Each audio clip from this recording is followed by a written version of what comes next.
25শে March 1971 সাল। ঢাকার রাস্তায় নেমেছে ইতিহাসের অন্যতম এক নৃশংস রাত। শহরের বেশিরভাগ মানুষ ঘুমিয়ে আছে। কেউ তখন জানে না কয়েক ঘন্টার মধ্যেই তাদের জীবনের সবচেয়ে ভয়ঙ্কর এক অধ্যায় শুরু হতে যাচ্ছে। হঠাৎ সেই নীরবতা চিরে গর্জে উঠল পাকিস্তানি সেনাবাহিনীর ট্যাঙ্ক আর মেশিন গান। শুরু হলো অপারেশন সার্চলাইট। ঘুমন্ত বাঙালিদের উপর ঝাঁপিয়ে পড়ছে পাকিস্তানি সৈন্যরা। রাস্তায় লাশ, গ্রামের পর গ্রাম পুড়িয়ে দেওয়া হচ্ছে। লক্ষ লক্ষ মানুষ ভিটেমাটি ছেড়ে পালাচ্ছে। এই ভয়াবহ গণহত্যার খবর পৌঁছে গেছে পুরো বিশ্বে। ঢাকা বিশ্ববিদ্যালয়ের হলগুলোতেও চলছে নির্বিচারে গুলি। রাজারবাগ পুলিশ লাইনে ঝাঁপিয়ে পড়ে ভারী অস্ত্রসজ্জিত সৈন্যরা। পুরান ঢাকা থেকে শুরু করে শহরের বিভিন্ন প্রান্তে আগুন জ্বলতে থাকে। চারদিকে শুধু চিৎকার, আতঙ্ক আর মৃত্যুর মিছিল।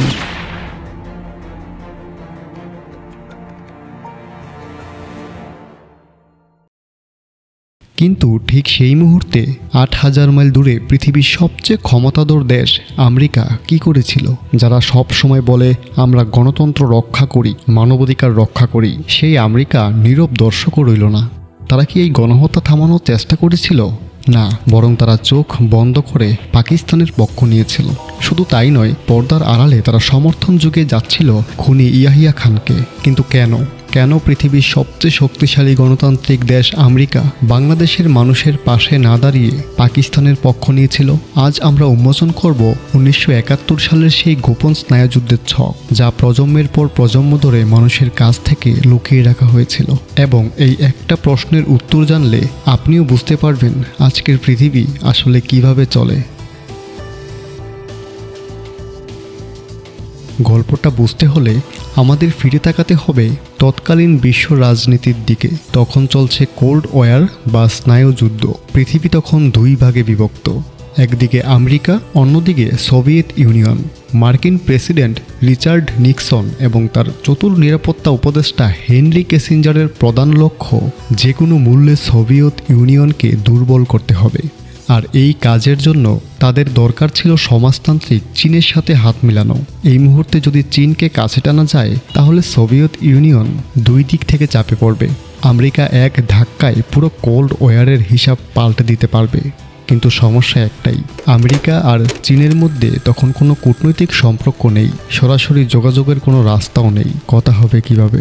এই অসম্ভব কাজটি করার জন্য একজন ঘটক বা মাধ্যম দরকার ছিল, আর সেই ঘটকের নাম পাকিস্তানের প্রেসিডেন্ট জেনারেল ইয়াহিয়া খান।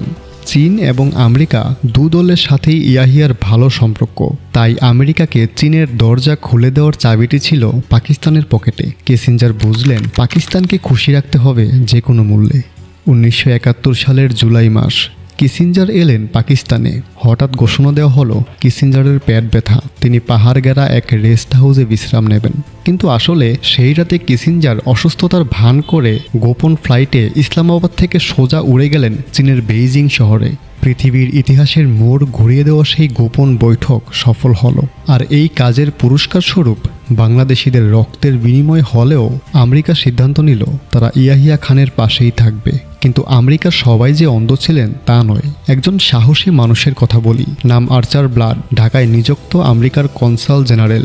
ঢাকায় বসে তিনি সব দেখেছিলেন। তারপর তিনি আর চুপ থাকতে পারলেন না। তিনি ওয়াশিংটনে পাঠালেন এক কড়া বার্তা, যা ইতিহাসে ব্লাড টেলিগ্রাম নামে পরিচিত। তিনি স্পষ্ট লিখলেন, আমরা একটি গণহত্যা ঘটতে দেখছি, আর আমাদের সরকার খুনির পক্ষ নিয়েছে। আমরা নৈতিকভাবে দেউলিয়া হয়ে গিয়েছি। শুধু তিনি একা নন, ঢাকা কনসুলেটের আরও 20 জন কূটনৈতিক সেই টেলিগ্রামে সই করলেন। আমেরিকার ইতিহাসে এটাই ছিল সবচেয়ে বড় কূটনৈতিক বিদ্রোহ।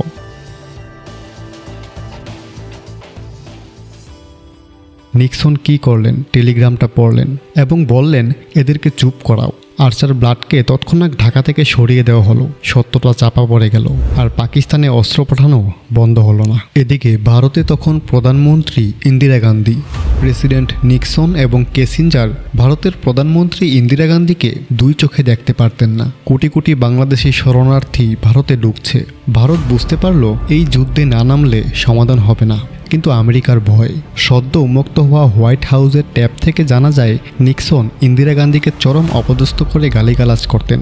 ভারত যখন বাংলাদেশের কোটি কোটি শরণার্থীকে আশ্রয় দিল এবং মুক্তিযোদ্ধাদের সাহায্য করতে শুরু করলো, নিক্সনের কাছে মনে হলো ভারত বুঝি পাকিস্তানকে ধ্বংস করতে সোভিয়েত ইউনিয়নের হাতকে শক্তিশালী করছে। এটা আমেরিকার কোল্ড ওয়ার কৌশলের জন্য বিপদ। তাই ইন্দিরা গান্ধী একটা চরম চাল দিলেন। 1971 সালের আগস্টে ভারত সরাসরি সোভিয়েত ইউনিয়নের সাথে মৈত্রী চুক্তি করল। এখন ভারতে আক্রমণ করা মানেই সোভিয়েত ইউনিয়নকে চ্যালেঞ্জ করা। নিক্সন রেগে আগুন হয়ে গেলেন। কিসিঞ্জার বললেন ভারতকে থামাতে হবে। তারপর যা হলো তা ইতিহাসের অন্যতম একটি সাহসী ঘটনা। ডিসেম্বর 1971 সাল। মিত্র বাহিনীর ত্রিমুখী আক্রমণে পাকিস্তানি বাহিনীর তখন কোণঠাসা অবস্থা। ঢাকার পতন শুধু সময়ের ব্যাপার। নিজের পরম বন্ধু ইয়াহিয়া খানের এই করুণ পরিস্থিতি মেনে নিতে পারলেন না নিক্সন। তিনি নিলেন এক চরম ও ভয়ঙ্কর সিদ্ধান্ত। ভারতকে ভয় দেখাতে এবং পাকিস্তানকে রক্ষা করতে নিক্সন বঙ্গোপসাগরে পাঠালেন আমেরিকার পারমাণবিক অস্ত্রবাহী সপ্তম নৌবহর USS এন্টারপ্রাইজ। উদ্দেশ্য একটাই, ভারতকে ভয় দেখানো। কিন্তু ভারত পিছু হাঁটল না, কারণ আগস্ট মাসে ভারত সোভিয়েত ইউনিয়নের সাথে একটি মৈত্রী চুক্তি করে রেখেছিলেন।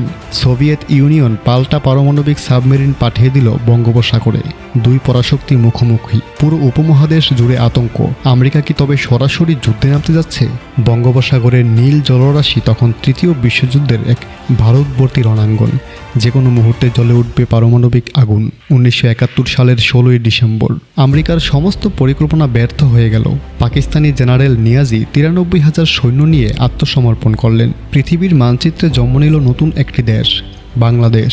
রিচার্ড নিক্সন এবং হেনরি কিসিঞ্জারের ভূ রাজনৈতিক দাবার ছক আর সপ্তম নৌবহরের হুমকি সবকিছুই ধূলিসাৎ হয়ে গেল বাংলার সাধারণ কৃষক, শ্রমিক আর দামাল ছেলেদের অদম্য সাহসের কাছে। কিন্তু একটা প্রশ্ন থেকে গেল, সেই সময় থেকে আজ 50 বছর পরও কি এই একই খেলা চলছে? যখন গাজায় বোমা পড়ে, যখন মিয়ানমারে রোহিঙ্গারা পুড়ে মরে, তখনও কি কোনো পরাশক্তির টেবিলে শুধু মানচিত্র আর কৌশলের হিসাব হয়, মানুষের জীবনের হিসাব নয়?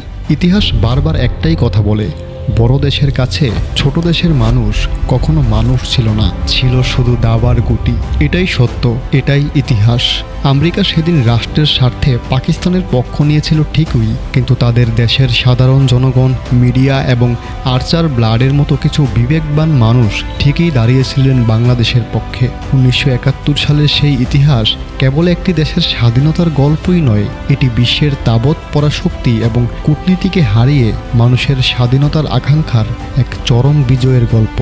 ভিডিওটি আপনার কেমন লাগলো কমেন্টে জানান আপনার মূল্যবান মতামত এবং সাবস্ক্রাইব করে বেল আইকনটি অন রাখুন যেন পরের ভিডিও মিস না হয়ে যায়। Thanks for watching.